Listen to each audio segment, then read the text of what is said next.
കോട്ടയം കഴിഞ്ഞാൽ എനിക്ക് ഏറ്റവും കൂടുതൽ അറ്റാച്ച്മെൻ്റ് ഉള്ളത് എറണാകുളത്തിനോടാണ്. അതിൻ്റെ മെയിൻ കാരണക്കാരിയാണ് ദേ ഈ നിൽക്കുന്ന അനുപമ കൃഷ്ണൻ. അപ്പം ഞാനിന്ന് ഇങ്ങോട്ട് വന്നിരിക്കുന്നത് ഈ കുഞ്ഞു മനുഷ്യനെ കാണാൻ വേണ്ടിയിട്ടായിരുന്നു. നന്ദു അനുവിൻ്റെ അനിയത്തിയാണ്.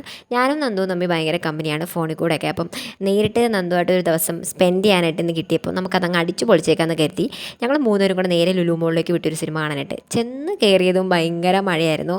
നമ്മൾ നനയ്ക്കാൻ വേണ്ടിയിട്ട് തന്നെ മഴ കരുതി കുട്ടി വന്ന കണക്കുണ്ടായിരുന്നു. സാരല്ല പോട്ടെ എന്ന് കരുതി നമ്മൾ നേരെ സിനിമയ്ക്ക് ടിക്കറ്റ് എടുത്തിട്ട് കഴിക്കാമെന്ന് വിചാരിച്ചു മൂന്ന് പേരും കൂടെ ഷവർമ്മ കഴിച്ചു. ഇടയ്ക്ക് വെല്ലുവിളിയായിട്ട് വിശപ്പ് വരണ്ടല്ലോ എന്ന് കരുതി നമ്മളുടെ സിനിമ നരിവേട്ടയായിരുന്നു കേട്ടോ. ടോവിനോനെ കണ്ട് എന്നുള്ളൊരു ഗുണമല്ലാതെ എനിക്ക് നന്ദനും സിനിമ അത്രയ്ക്ക് ഇഷ്ടപ്പെട്ടൊന്നുമില്ല. ചെറിയൊരു ബോറടി ഉണ്ടായിരുന്നു. അവിടുന്ന് നേരെ ഇറങ്ങിയപ്പോഴത്തേക്കും മൃദുല വാര്യരുടെ പരിപാടി കണ്ടുണ്ടായിരുന്നു. അപ്പം നമ്മൾ അവിടുന്ന് അവരുടെ പാട്ടൊക്കെ കേട്ട് കുറച്ച് നേരം അവിടെ നിന്നു.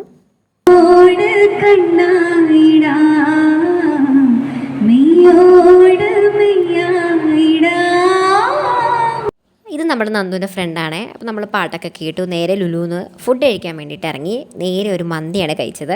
നല്ല വിശപ്പുണ്ടായിരുന്നു. പിന്നെ ഞാനും നന്ദുവും കൂടെ അവിടെ കിടന്ന് ചുമ്മാ കളിച്ച് അങ്ങനെ നമ്മൾ തിരിച്ച് വീട്ടിലേക്ക് പോയി ഗൈസ്. അപ്പോൾ അത്രേ ഉള്ളൂ. ബൈ.